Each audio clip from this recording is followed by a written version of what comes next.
ผู้ฟังกำลังให้เกียรติรับฟังสถานีวิทยุเจียงใหม่มหานคร FM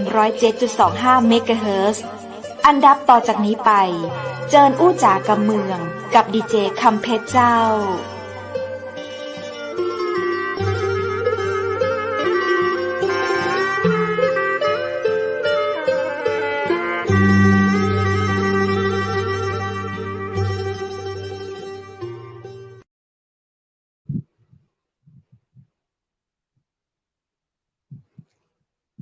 สวัสดีเจ้าสวัสดีคุณผู้ชมที่ฮักและก็เติงหาจัดนักนะเจ้ายินดีต้อนรับเข้าสู่รายการอูจากกำเมืองตังเชียงใหม่มหานครแพร่ภาพออกอากาศจากอาคารวังสิงห์คำอำเภอเมืองจังหวัดเชียงใหม่เจ้าคุณผู้ชมที่ฮักเจ้าปีกับปากับข้าเจ้าดีเจคำเพชรเช่นเคยนะเจ้าเวลาดีๆ 2 ทุ่มถึง 3 ทุ่มนะเจ้ากู้วันจันทร์วันอังคารวันพุธและวันพฤหัสบดีเจ้า1 ชั่วโมงมาอู้มาจาด้วยกันเนาะก็มีเรื่องราวหลากหลายเรื่องที่มาเล่าสู่กันฟังเจ้าบอกว่าจะเป็นละอันต้นแต่นคนใหญ่ผู้เฒ่านะเจ้าพ่อเฒ่าแม่ม่อนมาอู้ด้วยกันได้นะเจ้ากับรายการอูจากกำเมืองตังเชียงใหม่มหานครนั้นเปิ้นบ่ได้จำกัดอายุบ่ได้จำกัดเพศบ่ได้จำกัดสถานะใดๆนะเจ้าทุกคนทุกท่านมีส่วนร่วมมาอู้มาจาด้วยกันที่นี่นะเจ้าจะเป็นคนใต้คนเหนือคนฝรั่งมั่งค่ะคนต่างประเทศคนยูเครนคนรัสเซียก็ได้เนาะถ้าเฮาอู้กันรู้เรื่องก็เชิญนะเจ้าชาวเชียงใหม่มหานครยินดีหลายๆที่จะเป็นเพื่อนอู้จากับคุณผู้ฟังเนาะถ้าอยากอู้จาตวยเอิ้นจามาได้กับทีมงานเชียงใหม่มหานครนะเจ้าและทุกวันพฤหัสบดีเนาะส่วนใหญ่แล้วเฮาก็จะได้อู้จาฟังเรื่องราวดีๆของดีเจตามสถานีวิทยุต่างๆนะเจ้าซึ่งเฮาใจช่วงเวลานี้นะเจ้าให้คุณผู้ฟังได้สามารถชมนะเจ้าหน้าตาของดีเจนะเจ้าจะเป็นแม่หญิงป้าใจเนาะจะเป็นแบบไหนในสไตล์ใดเฮาเคยได้ยินเสียงเปิ้นอู้ตามวิทยุในคลื่นต่างๆได้ยินกับเสียงเนาะมโนภาพหน้าตาเป็นจะอี้เนาะมาจากใจแต่ก่อนเนาะแล้วก็พาดีเจแต่ละจังหวัดมาอู้มาจามาให้ได้รู้จักกันเช่นเคยละวันนี้นะเจ้าวันพฤหัสบดีที่17มีนาคม2565เจ้ามีดีเจน้อยนะเจ้าดีเจละอ่อนน้อยนะเจ้าคนเหนือบ่ต้องจะฮ้องดีเจละอ่อนนะเจ้ามาอู้มาจานะเจ้ากำเมืองหรือว่ากำไทยก็ลองติดตามฟังนะเจ้าซึ่งน้องมาฝึกอู้กับเฮาก่อนนะเจ้าก่อนที่จะไปออกอากาศในรายการต่างจังใหม่มหานครทาง FM 107.25 เมกะเฮิรตซ์นะเจ้าวันนี้เฮามาซักไซ้ไล่ถามประวัติน้องเปิ้นก่อนเนาะว่าเป็นใครอยู่จะได้เอาหน้างามๆมาให้พ้อก่อนนะเจ้าในวันนี้คุณผู้ฟังจะได้ชมเรื่องราวดีๆนะเจ้าจากเด็กหญิงปานชีวีวิรัชศิลป์หรือว่าน้องฟังนะเจ้านักเรียนชั้นป .4 ของโรงเรียนทองสวัสดิ์วิทยาคารเจ้าวันนี้ในช่วงดีเจอู้ไปเรื่อยเฮามาอู้กับดีเจฟังเจิญปากับน้องฟังเจ้าสวัสดีค่ะสวัสดีครับสวัสดีเจ้านะฮักนะจังสวัสดีดีเจบู้เตยเจ้าดีครับสวัสดีครับน้องฟังสวัสดีแบบเป็นทางการครับผมน้องฟังก็อยู่ในวัยของเด็กเยาวชนเนาะวันนี้ซึ่งน้องจะมาอู้กับเฮาในเรื่องของเด็กเยาวชนประถมศึกษายุคโควิดเปิ้นเรียนกันจะใดเนาะจะเหมือนรุ่นสมัยที่เฮาเรียนก่อเจ้าเนาะดีเจวู้เจ้าลองมาฟังไปกันนะเจ้าคุณผู้ฟังคุณผู้ชมน้องฟังอายุเท่าใดละลูกอายุ10 ปีแล้วค่ะอายุ10 ปีโอ้ฟังครับชื่อฟังนี่มาจากอะไรอะครับผมมีคำบอกเล่าไหมไม่มีค่ะคือพี่สาวไปฟังเพลงแล้วชื่อเพราะดีก็เลยมาบอกให้คุณพ่อแล้วคุณพ่อชอบก็เลยเอาชื่อนี้เลยค่ะเราฟังเพลงอยู่คือไม่ใช่ฟังครั้งเดียวนะในเจมูเจ้าต้องสองครั้งน้องฟังพี่สาวก็คือน ฟังค่ะ ก็เลย อ๋อ เอาชื่อว่าฟังค่ะ เอาชื่อว่าฟังครับผม จ้ะก็คือเป็นภาษาไทยเฮานี้เนาะบ่ใช่ภาษาจีนแม่นก็ลูก ไม่ใช่ คื ค่ะ อหนูฟังก็คือฟังได้ยินได้ฟังเนี่ยเนาะภาษาไทย ครับ ชื่อแท้คือเด็กหญิงปานชีวีวิรัชศิลป์ชื่อเล่นคือน้องฟังจัดรายการวิทยุหนูก็ใช้ชื่อว่าดีเจน้อยฟังเนาะ ครับ คือน้องกำลังจะเริ่มฝึกจัดรายการ ที่เชียงใหม่ ครับ มหานคร ช่วง 8 โมงถึง 10 โมง วันเสาร์และวันอาทิตย์นั่นก็ลูก ครับ แล้วก็แต่ในช่วงปิดเทอมนี้น้องอาจจะจัดทุกวันเนาะ แต่ถ้าเวลาหนูได้ไปโรงเรียน หนูก็จะจัดเฉพาะวันเสาร์และวันอาทิตย์ ครับ น้อง นี่ไงน้องมาดูการจัดรายการ เป็นการจัดออนไลน์ ไม่ได้ไปที่สถานีวิทยุเชียงใหม่มหานคร คือในยุคสมัยนี้เนาะคุณผู้ชมคุณผู้ฟังเราจะเป็นการจัดรายการที่เขาเรียกว่าสตูดิโอส่วนตัวกันเป็นการป้องกันในยุคโควิดจัดรูปแบบของการจัดรายการก็จะมีสตูดิโอส่วนตัวอยู่ที่บ้านของตนเองเสียส่วนใหญ่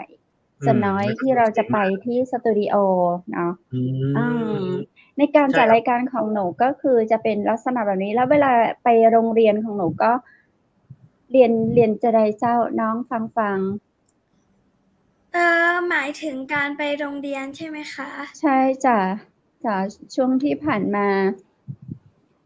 เพราะว่าคือน้าฟังเนี่ยน้าฟังติดตามข่าวจากโรงเรียนต่างๆเหมือนแบบว่าเด็กนักเรียนเดี๋ยวก็หยุดไปบ้างไม่ได้ไปบ้างโรงเรียนของหนูที่หนูเรียนอยู่เป็นแบบนี้ด้วยก็เจ้าเรียนออนไลน์หรือไปเรียนครับเรียนออนไลน์หรือไปเรียนที่เรียนครับโรงเรียนของหนูนะคะเรียนอาทิตย์หนึ่งออนไซต์อาทิตย์หนึ่งออนไลน์ค่ะสลับก็ยังได้ไปสัมผัสของจริงอยู่ไม่ได้แบบหยุดตลอดทั้งเทอมทั้งเดือนสลับไปเรียน1อาทิตย์แล้วก็เรียนออนไลน์อยู่ที่บ้าน1อาทิตย์ค่ะหนูชอบแบบไหนมากกว่ากันคะชอบไปเรียนที่โรงเรียนค่ะเพราะว่าเรียนออนไลน์นี่ไม่ค่อยเข้าใจแล้วก็อินเทอร์เน็ตไม่ค่อยเสถียรด้วยค่ะนี่คือปัญหาฟังครับเดี๋ยวจะทีแรกจะแทนตัวเองว่าน้าก็ยังเอาลุงแล้วกันนะเอาลุงแล้วกันอย่าน้าเลยเรียกดีเจคำเพชรว่าคุณน้านะครับเรียกลุงแล้วกันนะฟังไปฝึกวิชาจัดรายการเนี่ยฝึกมาจากไหนครับพวกการพูดอย่างเงี้ยค่ะคุณครูที่โรงเรียนก็ให้ออกงานบ่อยๆค่ะงานที่ผ่านมาก็คือไปบรรยายธรรมค่ะโอ้โหบรรยายธรรมแบบประมาณไหนอะลูกหนูลองนิดได้ไหมให้คุณลุงกับคุณน้าฟังนิดนึงได้ไหมครับสักท่อนหนึ่งบรรยายธรรมโดยที่ไม่ต้องอ่านหนังสือเลยเป็นการแนะนำตัวได้ไหมคะครับได้ครับได้เจ้า กราบนมัสการพระคุณเจ้าสวัสดีค่ะหนูชื่อเด็กหญิงปานชีวีวิรศิลป์ชื่อเล่นชื่อเด็กหญิงปานชีวีวิรศิลป์ชื่อเล่นชื่อน้องฟังตอนนี้อายุ10 ปีอยู่โรงเรียนทองสวัสดิ์พิทยาคารค่ะแล้วก็ต่อไปก็เป็นบทบรรยายธรรมค่ะโอ้โหเก่งจังเก่งมากๆเลยนอกจากหนูบรรยายธรรมที่โรงเรียนแล้วหนูมีกิจกรรมอะไรอีกไหมคะงานอดิเรกนะคะก็คือช่วยทางบ้านทำงานค่ะโอ้ช่วยอะไรเอ่ยเดี๋ยวก่อนบอกช่วยทางบ้านทำงานทางบ้านทำอะไรครับบอกคุณลุงก่อนทางบ้านเป็นทำธุรกิจแบบขายน้ำแล้วก็ขายทรายค่ะแล้วหนูช่วยอะไรครับแล้วหนูทำอะไรหนูเป็นพรีเซนเตอร์เป็นพรีเซนเตอร์แล้วก็ช่วยโปรโมทสินค้าค่ะแต่ถ้าบางครั้งแม่ติดธุระก็ไปเฝ้าเก๊ให้คุณแม่ค่ะไปเฝ้าเก๊คือเก๊เงินค่ะก็ใช่ไหมคะโอ้โห รับโทรศัพท์แล้วก็เก็บเงินทอนเงินอะไรประมาณนี้ค่ะ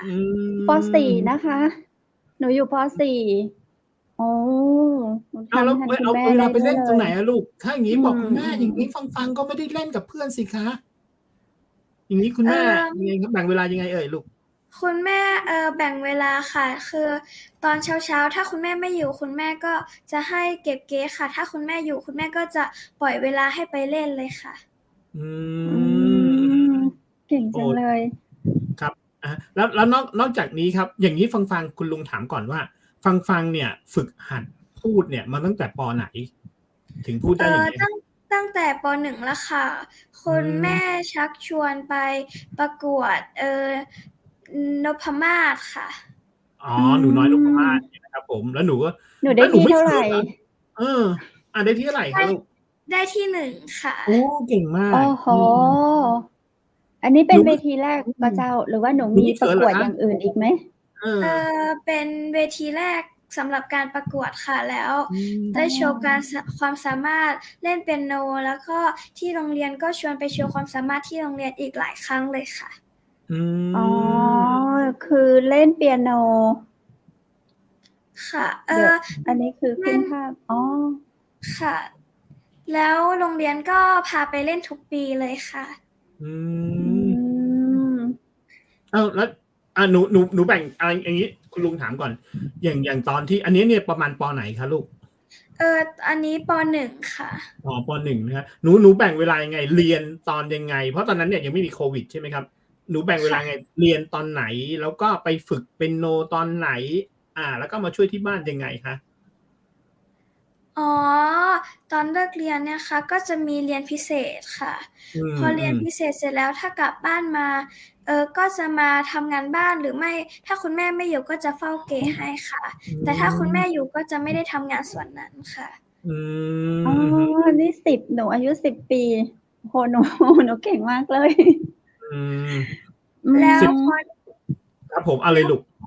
แล้วพอ 1 ทุ่มก็เรียนดนตรีค่ะ อ๋อ ไป ดนไปเรียนตรที่ีโรงเรียน คเหรอือ ลูก? เขามาสอนที่บ้านค่ะ อ๋อ หนูค่ะ มีเป็นเครื่องดนตรี ดนตรีอะไรคะลูก? คุณครูเขาฝึกเล่นทีละอย่างค่ะ อย่างแรกก็อ๋เล่นเป็นเปียอ โน แล้วก็กคีรับ ตาร์ อะคูเลเล่ เล่นทั้งหมดเล่นได้ อ๋อ 11 อย่างค่ะ โอ้โฮ หนูชอบเล่นเครื่องไหนมากที่สุด? ชอบเล่นกีตาร์ค่ะ อือ๋อ ม อ๋อ อ๋อ อืม อันนี้เป็นคือพิหนู ณเหรอลูก? เล่นเอง เล่นเองร้องเอง อืม ใช่คนละ ค่ะ อ๋อ หรือไม่ก็บางครั้งก็ชวนคุณแม่มาร้องเพลงด้วยค่ะ อ๋อ แล้วเหรอควันนี้ ะ? ถ้าเราจะชวนคุณผู้ชมมาชมหนู แล้วก็ชวนร้องเพลงร่วมกับหนูได้ไหมคะ? ได้ค่ะ ขอดูหน่อย ๆ อ๋อ นี่เล่น คุณ ไวโอลินด้วยนะลูก ค่ะ ก็ อืม 11 ชนิดนี่ครบเครื่องดนตรีหมดแล้วอืมั้ง ม ดีเจพุทธเจ้า แล้วอย่างงี้สมมุติว่า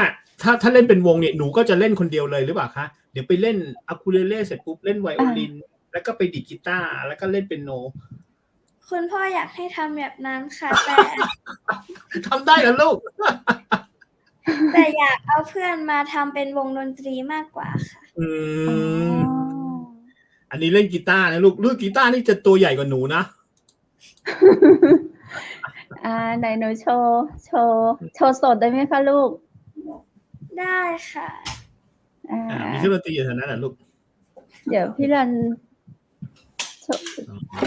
พี่รันโชว์ภาพน้องเลยก็ได้ ถ้าโชว์ภาพน้องแล้วจะตัดเสียงเราไหม? ดีเจพุทธเจ้า ไม่ตัดครับ ขอเปิดโน้ตแป๊บหนึ่งนะคะ ได้เลยลูก ตามสบายเลย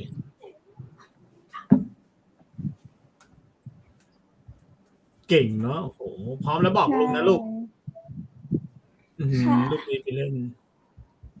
รูปนี้คือไปแจมกับวงซิลลี่ฟูลส์ เพราะผมเห็นคนข้างหลังไกล เหรอ? ๆ เก่งมาก ครับ ถ้าเราเปิดภาพสดน้องภาพเต็มภาพจอ ได้ไหม? อืม ได้ไหมรัน? รันเปิดน้องเต็มจออะครับ อินเทอร์เน็ตปิด โอเค พร้อมแล้วบอกลุงนะ ค่ะ ลุงกำลังคำนวณดูอยู่เลยเมื่อตอนลุง10 ขวบเนี่ย 10 ขวบพยายามคิดอยู่ วิ่งเล่นอะไร เล่นกองทรายอยู่เลยลูก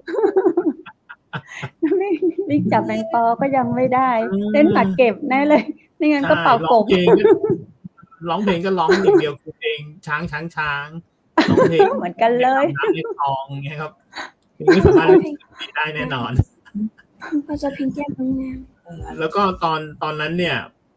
โอเคเราอาจจะนิดหน่อยแต่เพื่อนๆเนี่ยจะอายเวลาพูดหน้าห้องอย่างเงี้ยใช่แต่นี่น้องฟังเก่งมากการที่แบบจะยืนพูดเด็กอยู่นี่เก่งมากผมพร้อมเหรอลูก เดี๋ยวคุยเรื่องอื่นก่อนได้ไหมคะ ได้เลยลูก จ้ะ อุปกรณ์ยังไม่พร้อม ไม่เป็นไรก็คุยกับหนูก่อนเลยก็ได้ลูกเดี๋ยวเล่าอุปกรณ์พร้อมก่อนลูกครับฮะ หนูคิดว่าเป็นความสามารถพิเศษของหนูไหมในการเล่นดนตรี11 ชนิดที่หนูสามารถเล่นได้ คิดว่าเป็นความสามารถพิเศษค่ะ คือหนูชอบด้วยใช่ไหมคะหนูชอบ ค่ะ ถ้าเป็นนาก็ชอบนะ แต่นะไปฝึกเล่นไม่เห็นได้สักตัวเลยพี่เจวุ้น ครับฟังอย่างนี้ครับ อย่างฟังเนี่ยเอาเวลาไปซ้อมดนตรีเอาเวลาไปอะไรอย่างเงี้ยเอาแล้วอย่างนี้มันไม่เสียการเรียนอ่ะลูก ไม่ค่ะ เพราะว่าคุณแม่บอกว่าถ้าไม่ไหวก็ให้พักเลยค่ะบอกว่าถ้าไม่ไหวก็บอกเลยเดี๋ยวค่อยหยุดถ้ามีงานอะไรก็หยุดไปก่อนอย่างนี้ค่ะ ก็คือหมายถึงว่าการซ้อมดนตรีก็เบาๆได้แต่การเรียนที่ต้องเป็นแบบนี้คุณแม่สอนดีมาก เรียนก็ได้การเรียนน้องก็ได้ที่1โอ้ เรียนเป็นไงบ้างลูกการเรียนเป็นไงบ้างคะ การเรียนช่วงนี้ก็ไม่ค่อยเข้าใจเท่าไหร่ค่ะแต่พอไปเรียนที่โรงเรียนก็เข้าใจค่ะแต่ด้วยสถานการณ์โควิดอะค่ะมันก็ไม่ได้เข้าใจเต็มร้อยอะไรแบบนี้แต่ที่ผ่านมาคะแนนของหนูก็คือมาอันดับ1ใช่ไหม ค่ะอันดับ1ตั้งแต่ป.1 ถึงป.3 เลยค่ะเก่งมากลูกก็คือครองอันดับ1มาตลอดเลยก็มีกิจกรรมเสริมเหล่านี้ก็ไม่มีตกเลยเนาะเก่งนี่ต่อไปก็คือหมายถึงว่าน้องฟังเนี่ยก็คือจะมาจัดรายการให้คุณผู้ชมฟังทุกๆวันเสาร์อาทิตย์แล้วใช่ไหมครับใช่ครับผมเชียงใหม่มหานครก็จะได้ฟังเสียงน้องๆเด็กๆและเยาวชนโอ้ดีครับ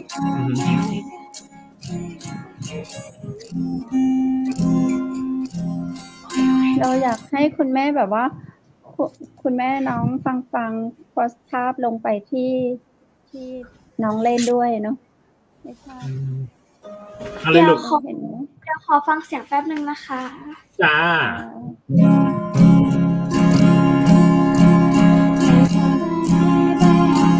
อยากให้กล้องส่องน้องที่กีตาร์น้องได้ไหมคะคุณได้ไหมคะจะลงกล้องขยับห่างได้ไหมจะได้เห็นหน้าน้องด้วยกล้องขยับขยับออกมา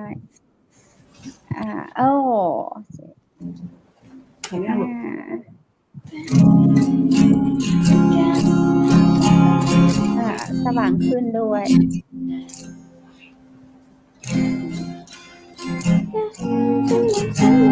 โอเคค่ะพร้อมแล้วค่ะโอเค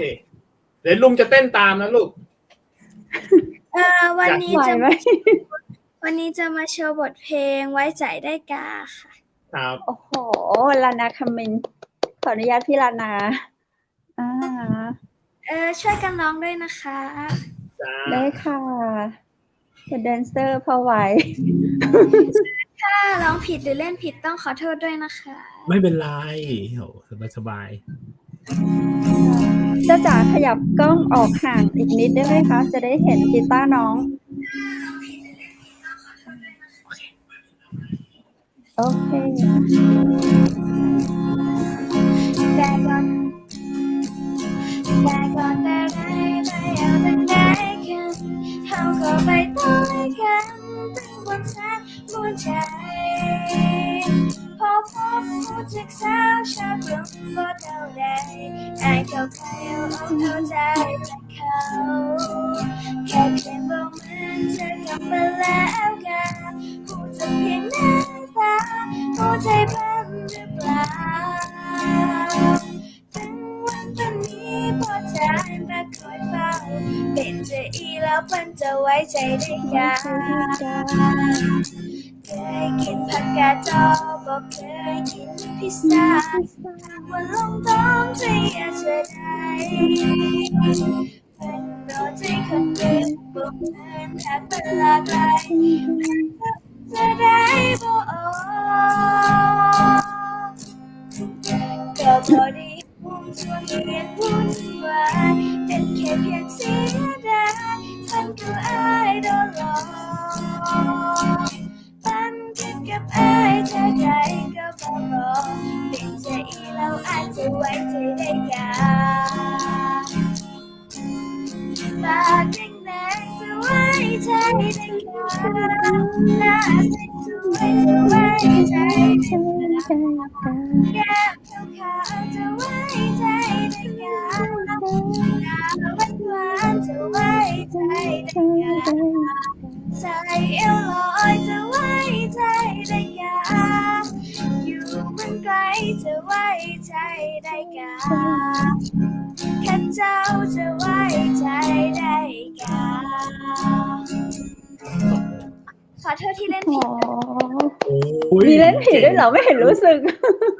มิ้นจำผิดไม่ได้เลยว่าน้องเล่นอย่างนี้ครับน้องโอ้โหคือกีตาร์คือตัวใหญ่มากเลยให้เคยลองตอนม.5 ม.6 คือมือบวมหมดเลยแล้วก็ไม่สามารถเล่นได้เราไม่สามารถฝึกเล่นต่อได้แต่น้องเก่งมากเลยน้องฟังครับอันนี้กีตาร์ไหวแล้วลูกครับลุงถามนิดนึงครับน้องฟังเดี๋ยวต่อไปในอนาคตที่น้องฟังจะมาเป็นดีเจเรียกว่าดีเจนะในการจัดรายการวิทยุครับเนื้อหาที่น้องฟังอยากจะมาพูดให้กับคนที่ฟังเนี่ยน้องฟังเตรียมเนื้อหาอะไรมาพูดให้กับผู้ฟังรายการนะครับก็อยากเตรียมเป็นมีความมีแบบสาระปนตลกอะไรแบบนี้ค่ะน่ารักจังหนูหาเนื้อหาเองด้วยหรือเปล่า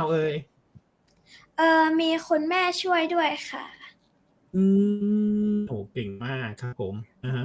แล้วหาสาระแล้วก็ปนตลกด้วยเพราะว่ายุคนี้เป็นยุคโควิดคนส่วนใหญ่ก็จะเครียดใช่ไหมคะแล้วก็มาฟังหนูก็จะได้สาระดีๆแล้วก็มีความสุขไปด้วยต่อไปหนูดังจากเชียงใหม่มหานครก็อย่าลืมพี่ๆอย่าลืมนะอย่าลืมลุง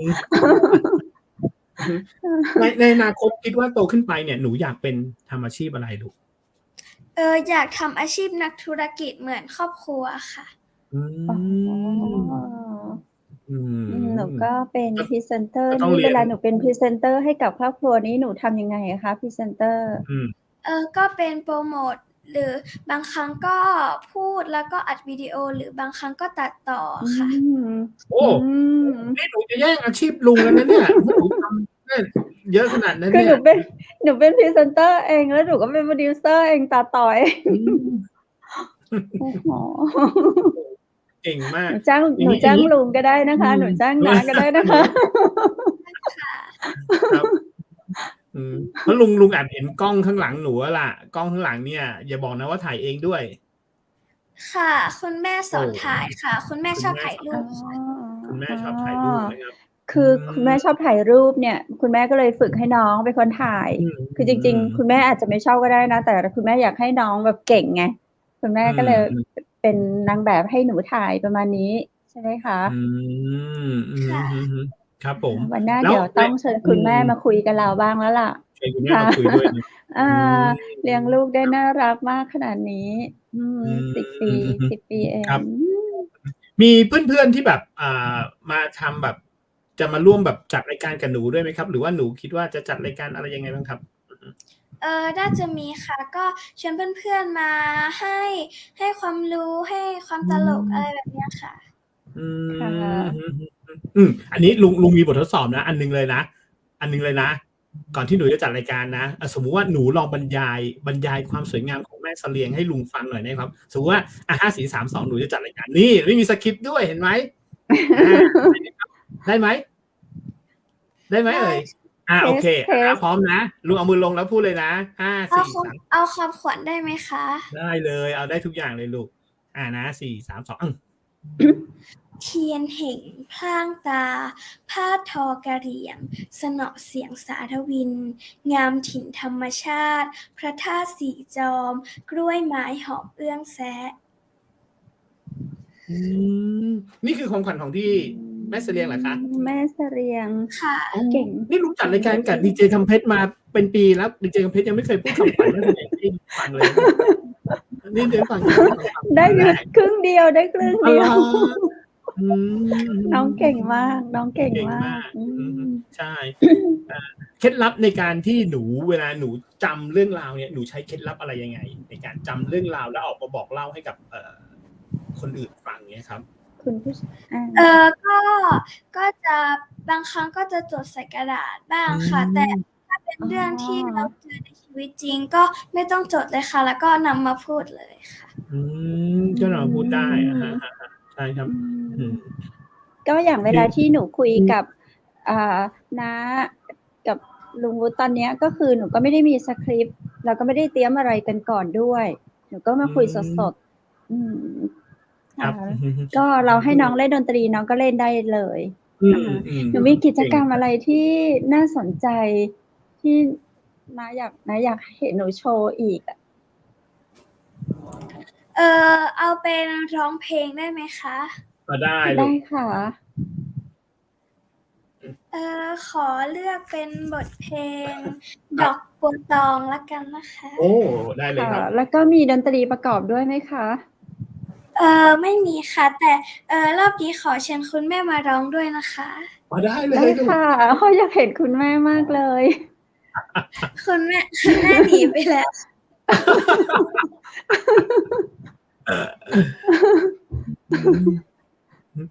ใช่ก่อนที่หนูจะร้องเพลงให้คุณลุงฟังคุณหนูน้องฟังนี่ชอบอ่านหนังสือไหมคะ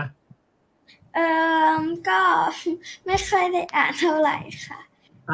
เหรอคะก็จะเป็นการตั้งใจเรียนในคาบเลยค่ะแล้วก็จะได้จำได้ทำความเข้าใจตรงนั้นเลยอันนี้ครับหมายถึงว่าชอบอ่านหนังสือทั่วไปไหมไม่ใช่เป็นหนังสือเรียนอะไรอย่างเงี้ยพอดีลุงแอบเห็นหนังสือข้างหลังหนูอยู่ไงครับก็อ่านอยู่ค่ะช่วงเรียนโควิดนี่ก็อ่านบ่อยค่ะเพราะว่าไม่ค่อยเข้าใจเรื่องเรียนอะไรต่างๆการ์ตูนหนูอ่านไหมคะอ่านค่ะอ่านเป็นตึงหนืดอย่างเงี้ยค่ะ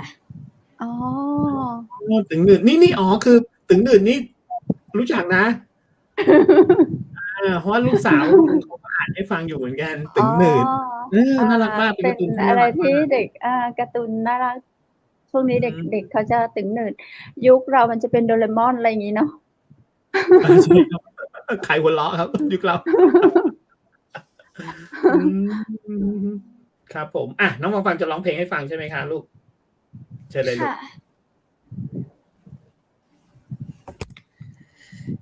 ดอกบัวตองนั้นบานอยู่บนยอดดอยดอกเอื้องสามปอยบ่เคยเบ่งบานบนลานพื้นดินไม้ใหญ่ไผ่สูงนกยุงมาอยู่กินเสียงซึ้งสโลจ้อยซอเสียงพินคู่กับแดนดินของเวียงเชียงใหม่สาวเจ้าควรภูมิใจบ่ลืมว่าลูกแม่ระมิงคนงามต้องงามคู่ความเด่นดีต้องหักศักดิ์ศรีของคุณสตรีแม่ยาแม่หญิงเยือกเย็นสดใสเหมือนน้ำแม่ปิงมั่นคงจริงใจฮักใครฮักจริงสาวเอ๋ยสาวเวียงพิงสาวเครือฟ้าเคยสมสารอีกแม่สาวบัวบานนั่นคือนิทานสอนใจ ขอบคุณค่ะ โอ้เพราะมากเลย10 ขวบ อืม อ๋อ ครับผมเก่ ก็ งมาก ส่วนใหญ่ฟังแล้วเนี่ยหนูจะเลือกร้องเพลงเป็นเพลงทางเหนือเนาะ อืม ค่ะ ก็เหมาะกับเป็นสาวเหนือ อืมอือฮึ หนูก็ มีจุด คือ ประสงค์อยากให้ อะไรลูก พี่ๆคนไทยที่เข้ามาฟัง ให้พี่ๆคนไทยเข้ามาฟังเรียนรู้ภาษาเหนือด้วยค่ะ โอ้โหรักมากเลย อยากกอดมากเลย โอ้โห อ๋อ ครับ ต ผ ร ม งกับอะไรนะ วัตถุประสงค์ของเชียงใหม่มหานครจริง ๆ อืม ก็เนาะอะไรส่งให้หนูมาหาเชียงใหม่มหานครจริง ๆ เลยนะเนี่ย จะเริ่ม หนูเป็น จัดเมื่อไหร่ครับเนี่ย หนู จะ เป็น เริ่มจัดเมื่อไหร่เอ่ย? หนูเริ่มจัดเมื่อไหร่ คือ นะลูก หนูพร้อม เริ่ม ตอนนี้คุณแม่กำลังเตรียมใช่ไหมคะกำลังเตรียมอุปกรณ์ค่ะในการลิงก์สัญญาณ คุณแม่กำลังสั่งซื้อค่ะ อ๋อเหร คุณ อ แม่ ครับ? กำลังสั่งซื้อ ขาด โอ้ อะไร คุณแม่ ก็ นี่ บอกกับทีม ทุ่ งาน มทุน ได้นะคะลูก อื ค่ะ ม อือฮึ ครับผก็ ม อะฮะ อาจจะไม่ ดี ไม่นาน น่าจะ อืม อือฮึ น่าจะไม่ ครับ นาน ถ้าดูแล้วก็น่าจะเป็นเรื่องของสัญญาณลิงก์มากกว่า แต่จ อืริง ๆ ม ในของพวกเราก็มีให้เนาะ ในกลุ่มเรามีให้ใช้ฟรี มี ได้ ใช่ไหมครับ? อือฮก็ชั่วโมง ดี การ ครับ จัดเราก็จะไม่ตรงกันอยู่แล้ว อืน้องก็สามารถเอาไป ม ใช้ได้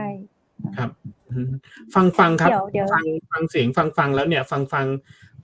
ฝึกอ่านออกเสียงเนี่ย พอดีลุงฟังแล้วเนี่ย รอเรือรอลิงหนูชัด ใช มาก่ เลยเนี่ย ใชหนู ่ เรียนยังไงอะไร หรือคุณครูคนไหนได้รับการสอนให้หนูอะครับ? อ๋อ ก็ หนูอ่านออกเขียนได้ตั้งแต่อนุบาล 3 แล้วค่ะ แล้วอืก็คุณ ม แม่ให้เรียนพิเศษด้วยคอ่ะ นุบาล อื3 ตั้งแต่ยังไม่เข้า ป. 1 โอ้โฮ อืม เก่งมา ก็ก ฝึกอ่านนะ เออ ใช่ คุณพ่อ มี คุณแม่หนูเป็นคนแม่เสลียงเลยหรือเปล่าคะลูก? คุณแม่เป็นคนทอดค่ะ แล้วก็คุณพ่อ ตอนแรกคุณพ่อไม่ได้อยู่ที่นี่ค่ะ คุณพ่อไปจีบคุณแม่ แล้วก็ จริง ๆ คุณพ่อเล่าให้ ขอ ฟัง โทษ คือจริง ๆ คุณพ่ออยู่ที่นี่ค่ะ แล้วก็ไปจีบคุณแม่ แล้วก็เลยเอาคุณแม่มาอยู่ที่นี่ด้วยค่ะ อ๋อ อ๋อ เพราะคุณพ่อเป็นคนแม่เสลียงนะลูก ค่ะ ค่ะ ค่ะ อืม คุณพ่อไปจีบคุณแม่ที่ฮอด แล้วก็มาได้ลูกสาวแบบ น่ารักเลย ท่าน อัน น่า อัน เลิ นี้คุ ศ ณ ได้ลู คุ ก ณ สา พ่ ว อหรือ เก่ง คุณพ่อ มา หรือ ก คุณแม่เล่าให้ฟังคะว่า คุณพ่อไปจีบคุณแม่ หรือคุณแม่เล่าให้ฟัง? นี่ไม่แน่นะ อันนี้แบบ คุณแม่ คุณแม่เล่าให้ฟังใช่ไหม? ถ้าเกิดฟังคุณพ่อเนี่ย คุณพ่ออาจจะแบบว่า จริง ๆ แล้วอะคุณแม่ไปจีบคุณพ่อนะ อะไรเงี้ย อันนี้คุณลุงแซวเล่นนะลูก อะฮะ อืม พอทราบ ดี มาว่าคุณแม่ของน้องเป็นนางงาม อืมีเวที ม ผ่านเวทีค่ะ ผ่านเวที อืน้องฟัม ง ๆ ถึงสวยมา แล้วก็หนูขึ้นเวทีแรกหนูก็ได้อะไรนะคะลูกเมื่อกี้ นาง ไดน้พ ราง มา วัล ศ ชนะเลิศค่ะ ชนะเลิศ อืม นาง ได น้ ้ พ ม รางวัล าศ หนูน้อยนพมาศได้รางวัลชนะ หนู เลิศ น้อย ค่ะ หนูน้อยน ครั พ บ มาศ ตอนหนู จริง ประกวดหนูน้อยนพมาศหนูอายุเท่าไรคะลูก? อายุ 7 ขวบค่ะ อยู่ ป. 1 อ้าค่ว ะ 7 ขวบ ตอน 7 ขวบหนูขึ้นเวทีประกวดหนูน้อยนพมาศ ต้องเดินประกวดเหมือนเราเห็นตามเวทีประกวดนางงาม นางสาวไทย หนูต้องเดินประกวดแบบนั้นเลยหรือเปล่าคะลูก? ค่ะ อ๋อ ไม่ได้นั่งบนกระทงไปดังนพมาศเฉย ๆ เนาะ หนูเดินเวค่ะ ทีประกวดด้วย อ๋อ ไปเเกดิ่ง น มา เว ก เล ทีปรย ะกวด อื ครับ ม น้าก็เป็นนางนพมาศแบบ 10 ปีต่อกัน อื แต่ไม่เคยเดินเลย นั่งอย่างเดียว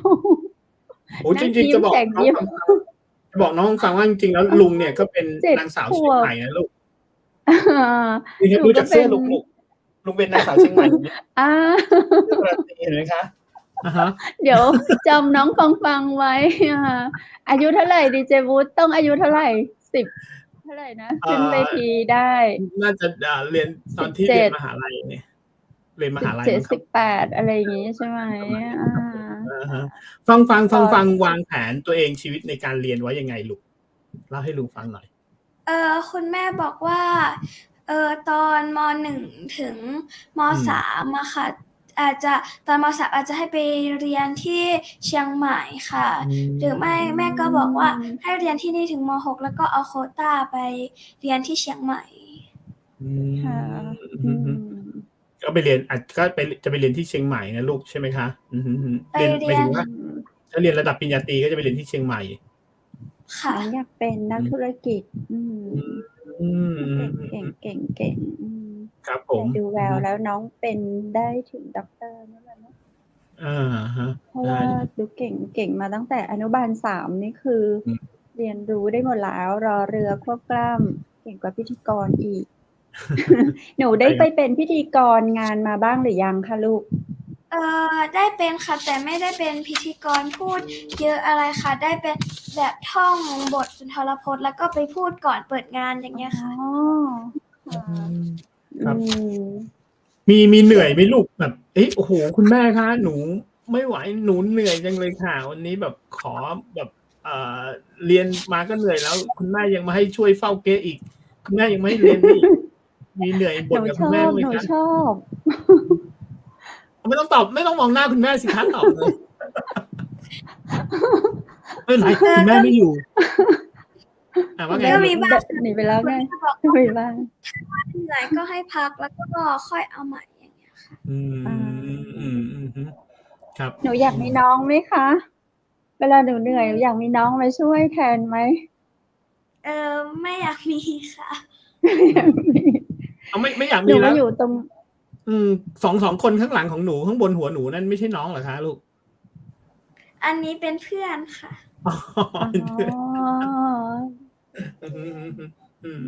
อันนี้อยู่ตรงเชียงใหม่มหานครเนี่ยอนาคตของหนูนอกจากการเป็นดีเจหรือว่านักจัดรายการแล้วเนี่ยหนูจะต้องฝึกในเรื่องของการประกาศข่าวต่อไปแล้วหนูก็ต้องเป็นพิธีกรเนาะแต่แถวหน้าแน่นอนเราเชื่อมั่นว่าน้องฟังไปอีกไกลมากวันนี้จุดเริ่มต้นของน้องเนาะเราก็ฝากคุณผู้ชมทางเชียงใหม่มหานครเนาะฝากดีเจน้องฟังเด็กหญิงปานชีวีวิรัชศิลป์เจ้าอยากถามอะไรอยากให้กำลังใจอะไรน้องก็พิมพ์เข้ามาได้นะเจ้านี่มีแฟนคลับของหนูส่งมาครับน้องฟังน่ารักครับโอ้นี่หนูต่อไปหนูจัดรายการเชียงใหม่มหานครนี่หนูมีแฟนคลับเยอะกว่านี้แน่ๆเลยนะเนี่ยค่ะหนูจะมีเวลาพอไหมดีครับเดี๋ยวต้องมีงานเดี๋ยวลุงวุฒิเอางานประกวดมาจองหนูไว้ตั้ง8 ปีดูสิจองล่วงหน้าถึง8 ปีนั้นลุงจะไปทำงานประกวดไหวหรือเปล่ายังไม่รู้เลยเนาะครับฟังเดี๋ยวอันนี้อยากฟังจากไอเดียของฟังเลยฟังคิดว่ายังไงก็ที่แบบเด็กสมัยนี้เนี่ยติดมือถือติด iPad ติดเกมอะไรเงี้ยในความคิดของฟังเนี่ยโหนี่คำถามยากเลยนะในความคิดของฟังเนี่ยฟังกับเรื่องนี้ยังไงบ้างคะลูกก็อยากให้เปลี่ยนเป็นทำกิจกรรมอย่างเงี้ยค่ะเปลี่ยนเป็นทำกิจกรรมหรือไม่ก็เป็นการอัดวิดีโอช่วยทางสังคมอย่างนี้ก็ได้หรือไม่ก็ช่วยคุณพ่อคุณแม่ทำงานแต่ก็ไม่ใช่ว่าไม่เล่นโทรศัพท์เลยค่ะก็ต้องมีการหาข้อมูลหรือไม่ก็ปล่อยให้เล่นบ้างจะได้มีความสุขอย่างเงี้ยค่ะน่ารักจังเลยแบ่งเวลายังไงในการใช้โทรศัพท์ใช่ของหนูครับแบ่งเวลายังไงลูกแบ่งเวลาก็คือตอนเช้ามาแล้วก็คุณพ่อสอนเสมอค่ะว่าต้องทำกิจวัตรประจำวันก่อนอย่าติดมือถือมากเกินไปถ้าตื่นก็คือตื่นไม่ใช่ตื่นมาก็จับโทรศัพท์แล้วก็นอนต่อถ้าตื่นก็คือตื่นแล้วก็ไปแปรงฟันกินข้าวก็คือกินข้าวเล่นก็คือเล่นอย่างเงี้ยค่ะแล้วหนูก็ทำตามที่คุณพ่อแนะนำได้เลยโอ้โหหนูเก่งมากเลยค่ะครับแอบกระซิบถามคุณแม่ไม่อยู่ด้วยตัวเองแบบนี้แต่นะยังทำไม่ได้เหมือนหนูเลยแอบกระซิบถามครับคุณพ่อคุณแม่คนไหนดุกว่ากันคะลูกคุณพ่อค่ะคุณพ่อนะแสดงว่าคุณแม่อยู่ใกล้ใช่ไหมได้บอกคุณพ่อกับคุณแม่ดูอยู่แล้วค่ะดูแหมนะครับแหมอันนี้แล้วหนูโอเคหนูก็แบบก็ดีนะคุณพ่อคุณแม่สอนตลอดเนี้ยผมก็ดีนะครับเพราะว่าเด็กที่แบบว่าได้คือช่วงนี้ก็เป็นช่วงปิดเทอมของหนูด้วยหนูก็ได้เริ่มที่จะเรียนรู้ในเรื่องของการจัดรายการหนูปิดเทอมแล้วใช่ไหมคะปิดเทอมแล้วค่ะแต่ทราบว่าหนูมีกิจกรรมที่จะต้องไปทำร่วมกับโรงเรียนด้วย ค่ะ ปิดเทอมแล้ เดี๋ยว ค่ะ คืนนี้จะได้ไปนอนโรงเรียน แล้วก็ตื่นเช้ามาจะได้ไปทำการแสดงที่โรงเรียนพรุ่งนี้ค่ะ โอ้โฮต้องไปนอนโรงเรียนเลยเหรอลูก ต้องไปนอนโรงเรียนด้วยเหรอ อื คะ ม ต้องไป แล้ว น คุ อ ณ นค่ะ โอ้โฮ อย่างงี้คุณแม่ไม่คิดถึงเหรอคะ ไปนอนที่โรงเรียนอย่างเงี้ย? คุณแม่ชินแล้วค่ะ คุณแม่ชินกับการเป็นดาราของน้อง อ๋อ อืม อันนี้ก็คือเป็นกิจกรรมอันหนึ่งที่หนูทำให้กับทางโรงเรียนถูกต้องใช่ไหมคะ? พรุ่ง ค่ นี้คือะ โรงเรียนของหนูจะมีพิธีปัจฉิมนิเทศ ใช่ค่ะ แล้วหนูต้องไปทำอะไรคะลูก? เป็นทำการแสดงฟ้อนรำค่ะ อืม กับเพื่อนๆเหรอคะ หรือ ค่ะ หนูคน กับ เดียว? เพื่อนๆ แล้วก็พี่ๆ ค่ะ อ๋อ กับเพื่อนๆ แล้วก็พี่ ป. ๆ นะคะ 4 อืม ก็มีหลากหลายชั้นปีที่จะฟ้อนรำด้วยกัน ค่ะ เดี๋ยวจะได้ฟ้อนอีก 2 ปีค่ะ ถึง ป. 6 ค่ะ อ๋อ ถึง ป. 6 อื อ๋อ ม คือหนูชอบไหมคะ? ชอบค่ะ อื ค่ะ ม เพราะอะไรหนูถึงชอบคะลูก? อย่างแรกก็คือเรา เป็นหน้าเป็นตาให้โรงเรียน แล้วก็ อืม ทำให้โรงเรียนมีชื่อเสียง อะไรแบบเนี้ยค่ะ อ๋อ อืม อือฮึ แล้วก็ น้อง เจะ ป็น นึก ความ ถึง ชอบ ส่วน ส ร่ ว วน มก่ ตั อน ว เลย ด้วย เนาะ ค่ะ ครับ อืม มีอย่างงี้ อย่างงี้นะครับ ลุงแชร์ประสบการณ์ให้ฟังตอนสมัยลุงเป็นหนุ่มๆ เอ๊ย เป็นหนุ่ม ๆ ตอนเป็นเด็ก อย่างเงี้ยครับลูก อะฮะ ก็ยังไม่กล้าขนาดนี้เลยที่จะไปอย่างเงี้ย ใช่ หนู ใช่ หนูกล้า ๆ ยังไง? หมายถึงว่า ไม่ใช่ อา หมายถึงว่า หนูฝึกตัวเองหนู ยั หนู งไง? ฝึกตัวเองยังไงที่แบบว่า เฮ้ย แรง กล้า บ ไัป นดาลใจจากคุณแม่ เอ จากคุณพ่อ หรือว่าแรงบันดาลใจจากตัวหนูเองคะลูก? อืม มีทุกคน ทุกคนให้กำลังใจค่ะ ตอน อืม ขึ้นงานแรก ๆ ก็กลัวบ้างค่ะ บางครั้งลงเวทีมาก็ร้องไห้ อะไรแบบนี้ก็ อ๋อ มี ค่ะ โอ้ ร้องไห้เลยอ๋อ เหรอลูก? เพราะอะไรล่ะคะ? อืม ตื่นเต้นน่ะค่ะ มันเป็นงานแรก อ๋อ มันก็ตื่นเต้น อ๋อ อื ใช่ ม ๆ แล้วหนู หนูอา มีวิธียังไงอะที่แบบว่า โอเค ครั้งแรกเนี่ยมันต้องมีผิดพลาดกันบ้างอยู่แล้ว เป็ อย่น างเงี้ย อา หนูวิธีให้กำ คลัุงณแม่ ใจตัวเองยังไงลูก? คุณแม่บอกว่า ครอบครัว คุณยาย คุณแม่ คุณพ่อก็บอกว่า "ได้แค่นี้ก็ดีแล้ว ไม่เป็นไร อืม รอบอืม หน้าเอาใหม่" อืม อา อืม ค่ะ อืมันม ก็มีความสุข ครับ ก็เริ่มมา หนูพอจำได้ไหมคะลูกว่าหนูเริ่มทำกิจกรรมเหล่าเนี้ยตั้งแต่หนูอายุเท่าไร? หนูจำได้ไหมคะลูก? เริ่มทำกิจกรรมตั้งแต่อยู่ ป. 1 ค่ะ อื อื ม ตอน ป. ม 3 กำลังฝึกเล่นดนตรีค่ะ ป. 1 ก็ได้ไปออกงานต่าง ๆ ค่ะ อืม อือฮึ อยากเห็นเมื่อกี้เป็นภาพแอบเห็นนิด ๆ อะครับ ที่ไปเล่นกีตาร์ ไปเล่นกับวงดนตรีอะไรครับ? ใช่วง Silly Fools หรือเปล่า? อยากให้ใพช่ ี่ วง Silly วง Silly Fools ใช่ค่ะ อ้าว แล้วหนูไปเล่นได้ยังไงอืคะ?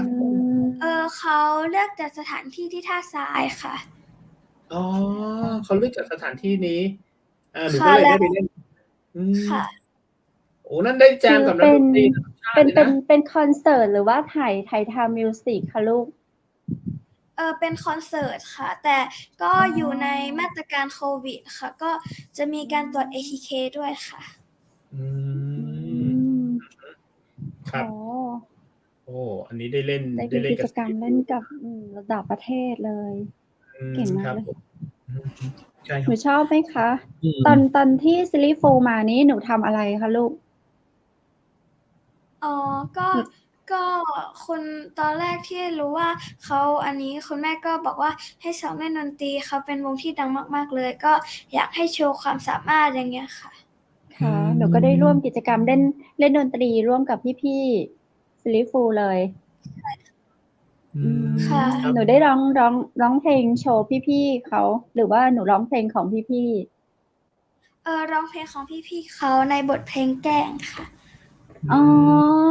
ม เก่งจังเลย อืม ร้องได้หมดเลยเนาะ Nijawut ใคร จะเป็นในสใไตคร ล์แบบ คุณพ่อหรือคุณSilly แม่ Fools นี่ร้องยากนะ ใช่ คุณพ่อหรือคุณแม่จับแต่งตัวให้เป็นอย่างเงี้ยอะครับผม หรือว่าหนูแต่งตัวเองที่เล่นกับ Silly คุ Fools? ณยายค่ะ อ้าว คุณยายโอ้โฮ ด้วยเหรอ? โอ้! คุณยายเป็น เป็นช่างแต่งตัวทุกอย่างเลยค่ะ อ๋อ อ๋อ เหรอครับ? โอ้โฮ คุณยายน่ารักมาก ค่ะ อืม อือือฮึ ครับ ม อืม น้องฟัง ๆ ครับ อันนี้ ลุงอยากถามนิดหนึ่ง หนู อย่างเรื่องของโควิดเนี่ย ถ้าเกิดหนูจะเตือนเพื่อน ๆ อย่างเงี้ยครับผมว่า ให้แบบ ให้เราใช้ชีวิตได้ด้วยกับโควิด ให้เราแบ่งเวลาได้ด้วย อะไรอย่างเงี้ย หนูจะเตือนเพื่อน ๆ ยังไงบ้างคะลูก?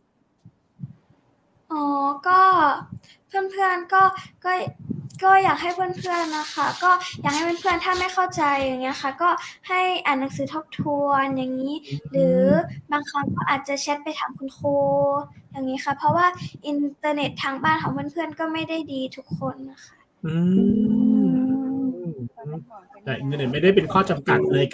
การเรียนของหนูเนาะไม่ได้เป็นข้อจำกัดนะอยู่ที่คนเราเนาะครับแจมด้วยเลยครับสุดยอดครับผมแต่หนูก็ยังระวังตัวเองอยู่ใช่ไหมคะลูกในการในที่โควิดตอนนี้เพราะโควิดตอนนี้เนี่ยมันยังไม่ได้หายหรือยังไม่ได้จบอะไรอย่างเงี้ยครับผมหนูมีวิธีการดูแลตัวเองยังไงบ้างคะก็เว้นระยะห่างจากเพื่อนๆก็เมื่อก่อนก็เล่นกับเพื่อนๆเฮฮาอย่างเงี้ยค่ะแต่ช่วงนี้ก็เป็นการเว้นระยะห่างไม่กอดกันไม่สุงสิงกันอย่างเงี้ยค่ะแล้วก็ไม่ค่อยได้ออกจากบ้านบ่อยด้วยค่ะโอ้ไม่นี่เหรอคะโอ้โหไม่ได้ออกจากบ้านเงี้ยมีความรู้สึกไงแบบอึดอัดไหมไม่ได้ไปโรงเรียนเลยแบบยังไงไปเรียนต้องไปเรียนอาทิตย์เว้นอาทิตย์เนี่ยหนูรู้สึกยังไงบ้างคะก็ไม่ชอบที่ต้องเรียนอะไรค่ะเพราะว่าไม่ได้ความรู้อย่างเต็มที่ค่ะแต่ถ้าเรื่องไปเที่ยวนี่ก็ไม่ค่อยเท่าไหร่ค่ะเพราะว่าชอบอยู่บ้านอยู่แล้วชอบอยู่บ้านอยู่แล้วลูกโอ้ดีจัง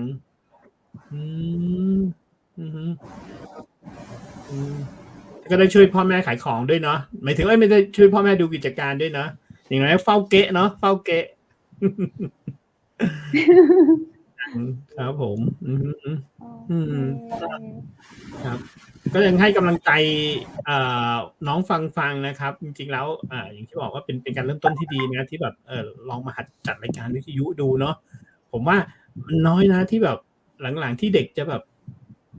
เรื่องของการจัดรายการวิทยุอะไรอย่างเงี้ยผมว่าถ้าน้องฟังได้อะไรอย่างเงี้ยได้มาจัดเนี่ยน้องฟังก็จะได้แบบหาเรื่องราวมานะลูกลองพยายามหาเรื่องราวมาอย่างเมื่อกี้ที่น้องฟังพูดอ่ะดีมากเลยที่แบบว่าอะไรปุ๊บจดเนี่ย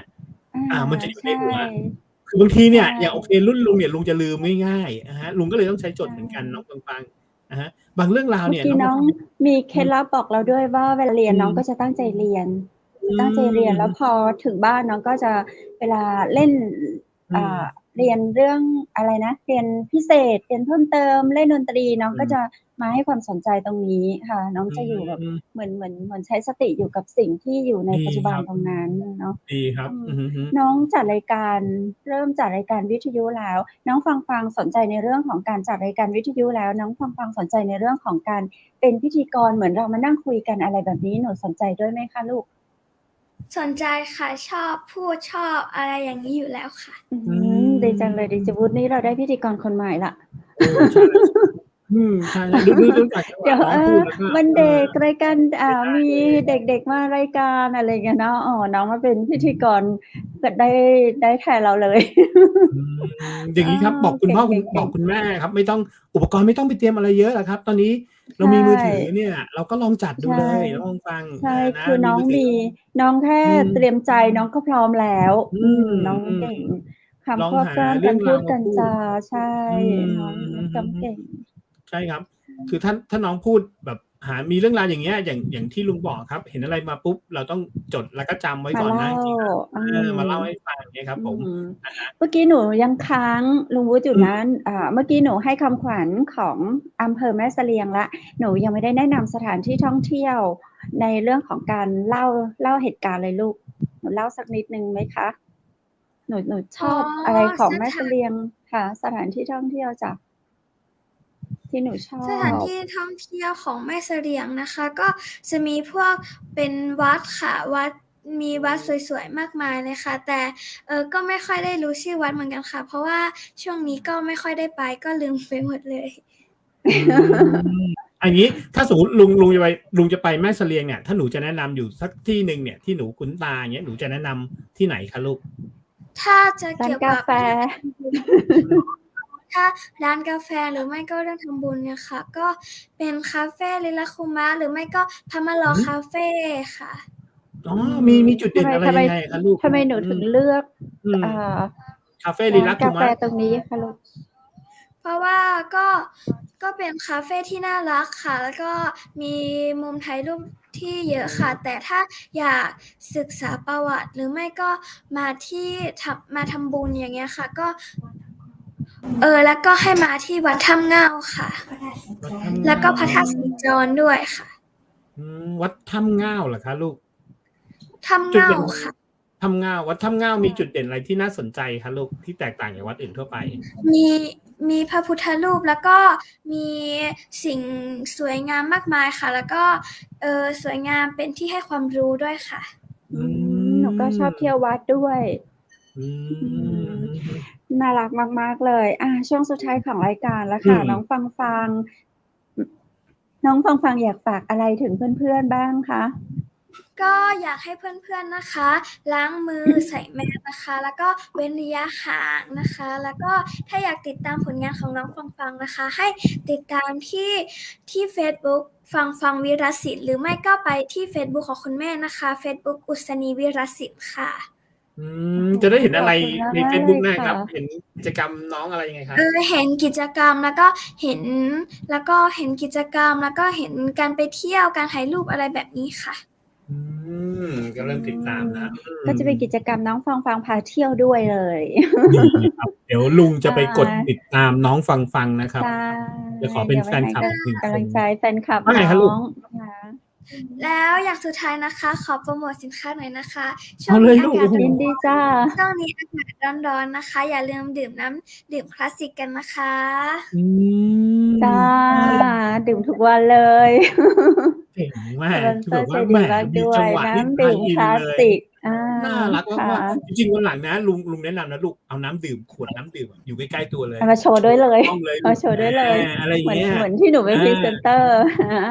เดี๋ยวลองพรีเซนต์ให้ลุงอีกทีนึงหนูทำยังไงคะหนูทำยังไงคะอยู่ไหนลูกตรงฉลากอยู่ไหนตอนหนูเป็นพรีเซนเตอร์หนูทำยังไงคะก็มันจะปิ้นด้านนะคะ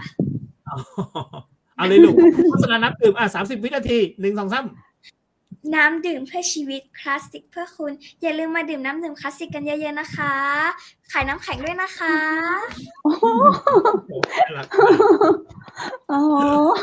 เก่งมากเลย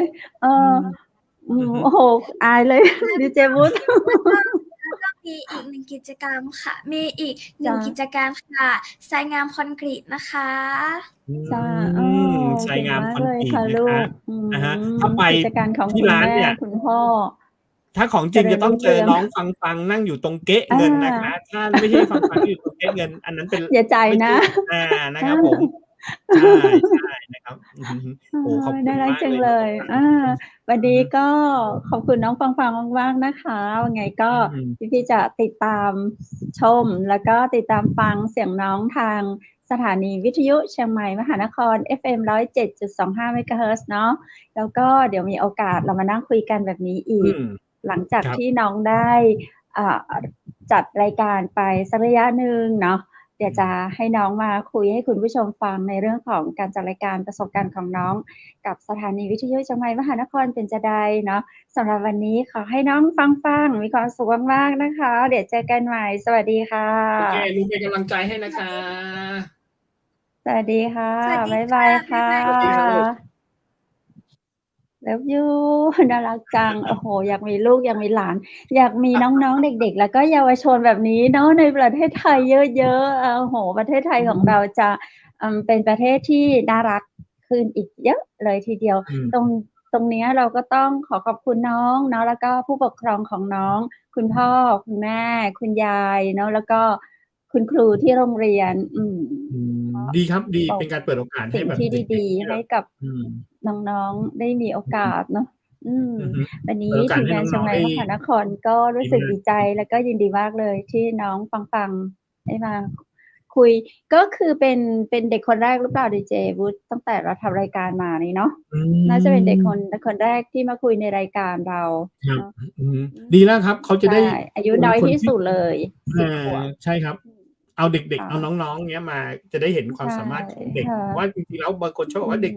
คนเคยบอกว่าเด็กไทยทำไมขี้อายเด็กไทยทำไมแบบไม่กล้าเนี้ยเรามาเห็นได้เห็นน้องฟังเนี่ยอายุแค่10 ขวบเองครับแต่ว่ามีความกล้าหรือว่าจะ กล้าแสดงออกกล้าที่จะพูดเนี่ยกล้าพูดกับดีเจโดยที่ยังไม่เคยรู้จักกันมาก่อนแต่กล้าพูดเนี่ยกล้าตอบคำถามเนี่ยไหวพริบปฏิภาณสำคัญมากครับผมอย่างที่บอกว่าถ้าน้องได้รับการฝึกฝนที่ดีเนี่ยผมว่าอนาคตน้องไปไกลแน่ๆเลยครับผมนะครับก็จะขอติดตามน้องฟังไป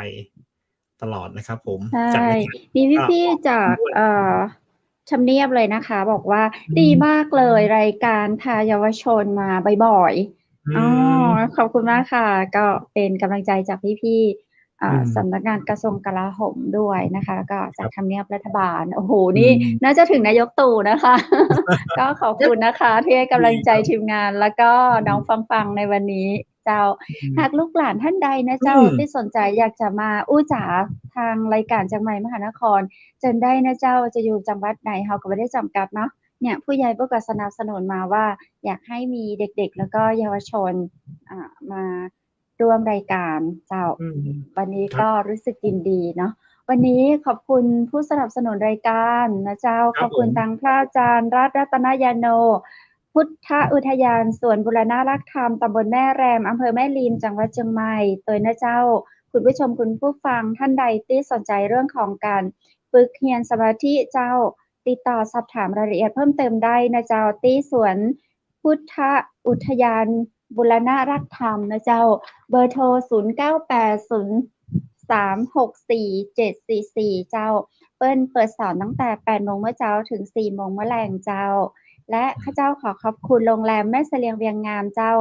อำเภอแม่เสลียงเนอไผ่ผ่านไปตังแม่เสลียงเกาะแวะพักที่โรงแรมแม่เสลียงเวียงงามหรือว่าจะสอบถามรายละเอียดจองห้องพักกันได้ที่เบอร์โทร0536214444เจ้าครับผมแล้วผมก็ต้องขอขอบคุณน้ำผึ้งแท้นะครับน้ำผึ้งแท้น้ำผึ้งสารวินครับผมผลิตจากน้ำผึ้งแท้ๆนะครับแล้วก็กรรมวิธีการผลิตที่ได้มาตรฐานคุณภาพนะครับแล้วก็มีความสะอาดแน่นอนครับมีมาตรฐานมอก.ด้วยครับโทรได้ที่เบอร์0826166889ครับผม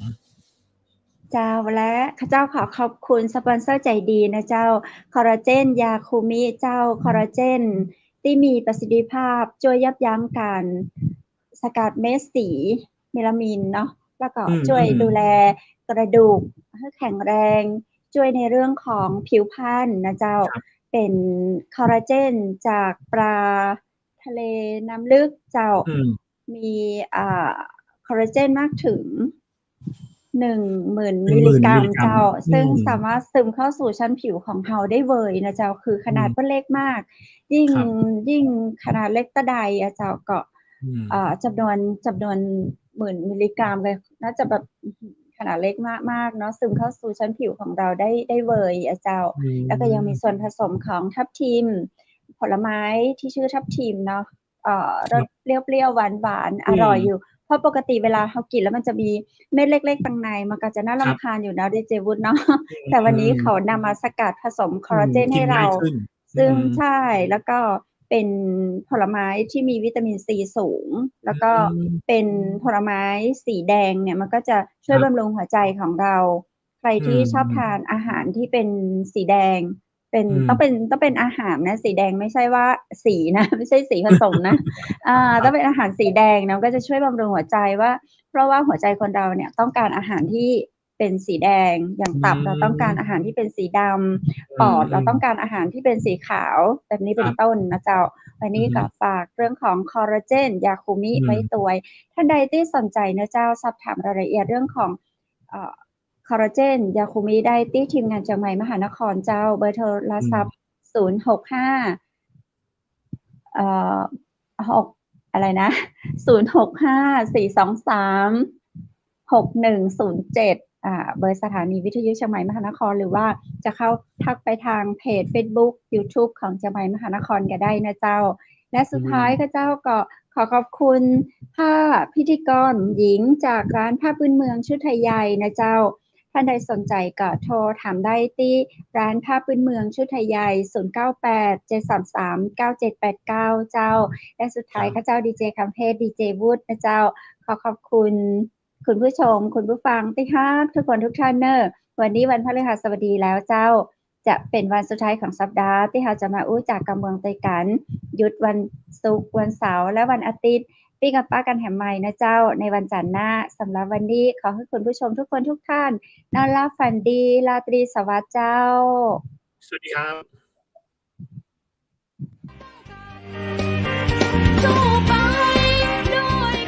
สถานีวิทยุเจียงใหม่มหานคร 107.25 เมกะเฮิรตซ์ ขอแสดงความห่วงใยและเป็นกำลังใจให้ทุกท่านในช่วงการระบาดของโรคโควิด -19 ในครั้งนี้เพื่อลดความเสี่ยงควรสวมหน้ากากอนามัยทุกครั้งล้างมือเป็นประจำขอให้อยู่ที่บ้านให้นักที่สุดด้วยความปรารถนาดีจากหมู่เฮาเจ้าเจียงใหม่มหานครสนับสนุนโดยกาแฟโกแมคคอฟฟี่และโรงแรมแม่เสรียงเวียงงามโทร 053-621-444 และ 081-595-2883